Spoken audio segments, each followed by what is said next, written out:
امیدوارم هر جا که هستین حالتون عالی باشه و من خدا رو سپاس میگم که به من دوباره فرصت داد تا من بتونم بیام یک فیلم زیبای دیگه برای شما ضبط کنم. پیشنهاد میکنم که با من همراه باشین، البته بازم اگر دوست داشتین.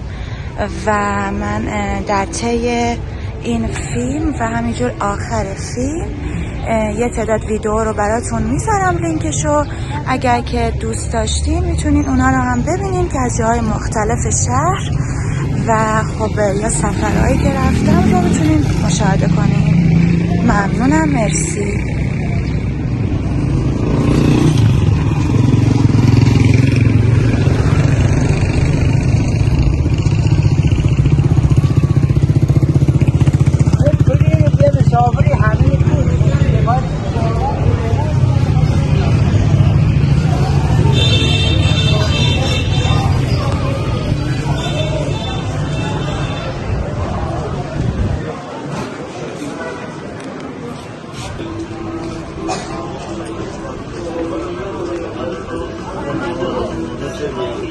دلم نمیخواد داریم برد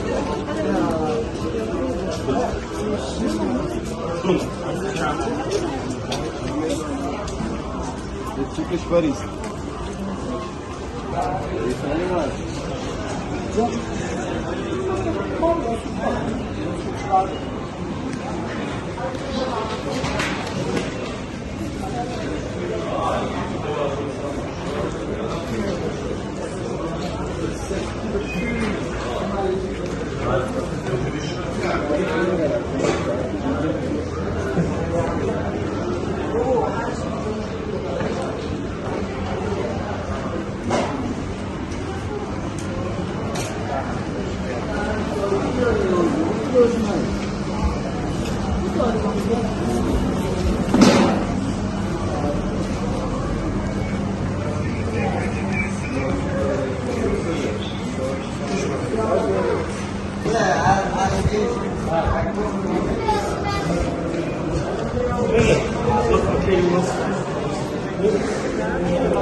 باز هست و خودم هم دفعه اول دارم میرم ولی خب قبلا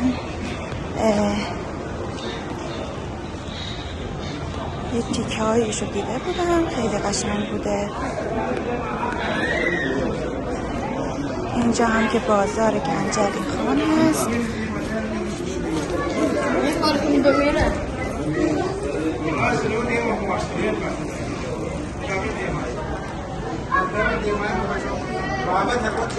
چندین تا ویدیو از اینجا هم گذاشتم. بازار گنجلی خان، اینجا میدان گنجلی خان و اون قسمت کاروانسرا هست. اونا رو هم براتون لینکش رو میذارم اگر دوست داشتین اونا رو هم ببینید.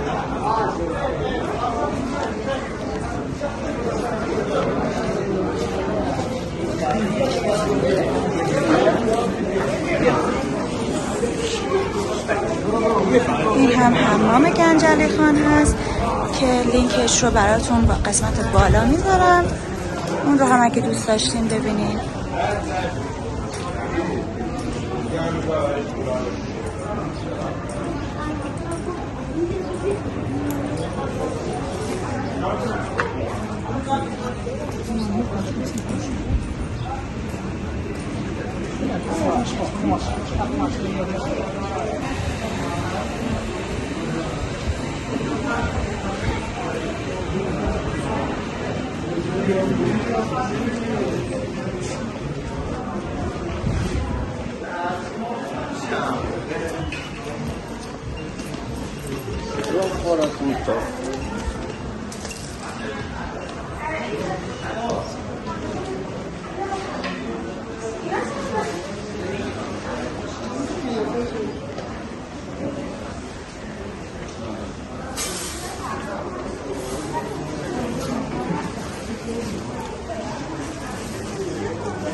توی مسیرمون این هم هتل کاروانیکا هست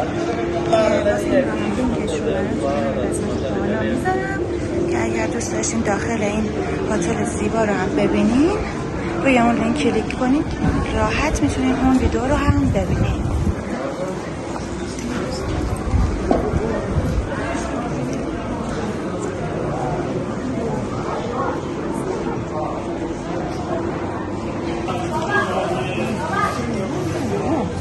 متاسفانه ما رسیدیم اما این بسته است، اما من بهتون قول میدم که یک روز رو بیام و دوباره فیلم بگیرم. از اینجا اکونوموزه بانو حیاتی الان فعلا بسته است و حالا دیگه ما مجبوریم به مسیرمون ادامه بدیم، ولی قطعا من ویدیو اینجا رو براتون میگیرم.